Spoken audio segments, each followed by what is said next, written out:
Rotational motion. तो ये rotational motion से पहले कुछ वर्ड है, कुछ चीजें हैं जिसे हमें जानना है। सभी का ध्यान दो। सबसे पहले हमें जानना ये है, एक होता है पॉइंट मास। पॉइंट मास, ठीक है, जिसे पार्टिकल भी आप कह सकते हो। पार्टिकल, पार्टिकल बोले तो कण, ठीक है। अब देखिए, एक है system of particle. System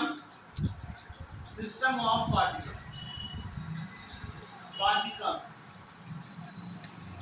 system of particle, कणों का निकाय, कणों का निकाय। ध्यान दीजिएगा, गौर से सुनिए। जब एक कण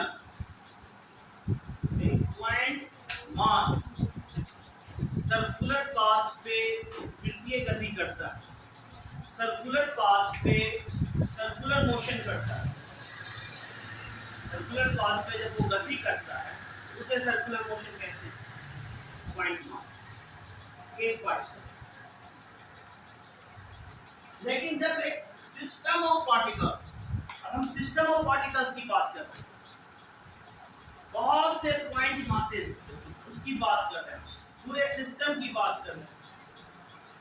एक वस्तु कई कणों से मिलकर बना होता है, एक वस्तु कई कणों से मिलकर बना होता है। तो एक सिस्टम ऑफ पार्टिकल्स की बात जहाँ पे आए तो आप यूं समझिए कि एक बॉडी की बात हो रही है, कणों के निकाय की बात हो रही है, उसमें बहुत से पार्टिकल्स हैं, उनकी बात हो रही है, एक बॉडी की बात हो रही है।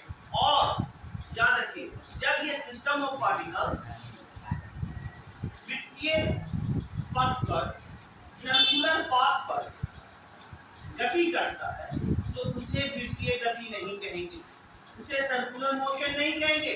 वो हमारा रोटेशनल मोशन है, वो हमारा घूर्णन गति है। ये पंखा गति कर रहा है, ये फैन घूम रहा है, ये मोशन में है।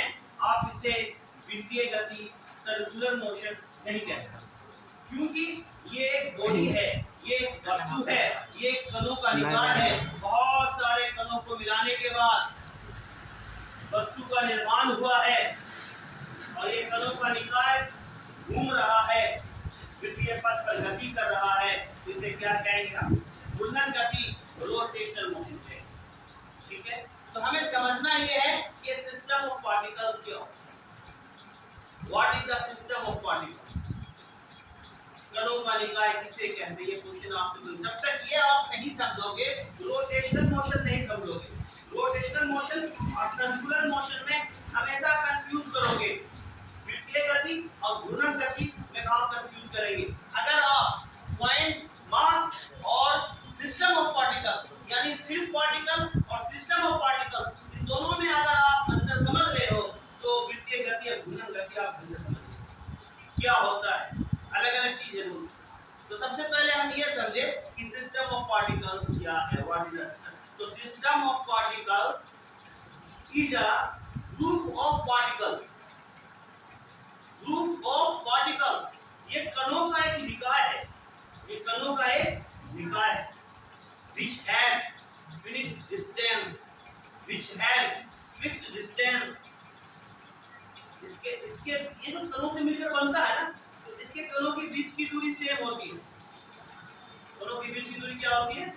फिनिट डिस्टेंस, एकदम फिक्स होती है, एकदम क्या होती है? वो फिक्स होती है।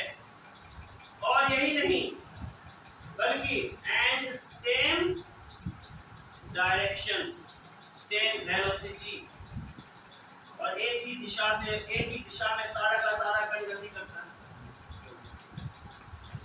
और वेग भी एक जैसा होता है, वेग भी क्या होता है? एक जैसा।